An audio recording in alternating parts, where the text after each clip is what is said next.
የቄስ ሚስት ስትቆርብ አትታይም። የዲያቆን ሚስት ስትቆርብ አትለይም። የሰርክ ጉባኤ ይሻላል። የልዩ ጉባኤ በገንዘብ ተሽጧል። ስለ ልዩ ጉባኤ ነው የተናገርኩት። መነኮሳት በማያገባቸው ዶሮ ስራ ውስጥ ገብተው ዶሮ በዚህ ጊዜ ይታረዳል፣ በዚህ ጊዜ በጣም የሚያስጠላ ነበር።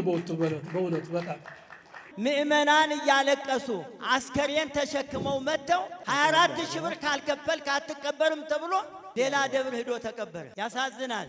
በልዩ ጉባኤ የምንጋብዛቸው መምህራን ገንዘብ አነሰኝ ተብሎ ላያችን ላይ ስድብና ብር ተበትኖብን የሚሄድበት ጊዜ አለ።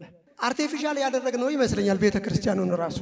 ሲጀመር ንግስ ሲሆን እውደት ከዞረ በኋላ ቀጥታ ሰው አረፍ እንዳለ ለምንድን ነው ወንጌል የማይሰበከው? አቡነ ይስሐቅ በአንድ ለቅሶ ቤት ተገኝተው አስተምረው የአንድ እምነት ተቋም ወደ እናት ቤተክርስቲያን አምጥተዋል። ሌላው ግን በጣም ውጤታማ እንድንሆን ህፃናት ላይ ቢሰራ። የቱርክ ፊልም ቃና የሚል ፊልም ከመጣ በኋላ ሰርክ ጉባኤያችን በጣም ተዳክመዋል።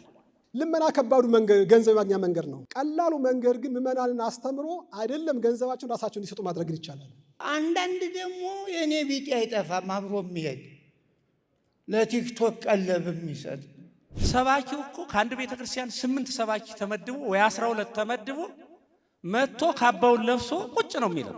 ዘመናዊያን ሰባኪያን የሚባሉት ማለት የማይቆሙ ቅኔ የማይቀኙ አዲስ መጋቢ አዲስ ተብለው ውዳሴ ማርያም የማይተረጉሙ አይደሉም። እውነት አሰብ ይሄ እኮ ነው።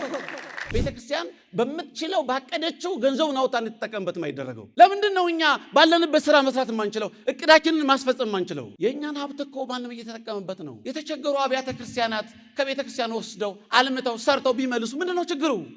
የክህነት አሰጣጥ መንገዱ በምን መልኩ ነው እየተሰጠ ያለው ነው? 300 ዲያቆን ትሾማላችሁ። 300 ዲያቆን ወዴት ነው የሚሄደው?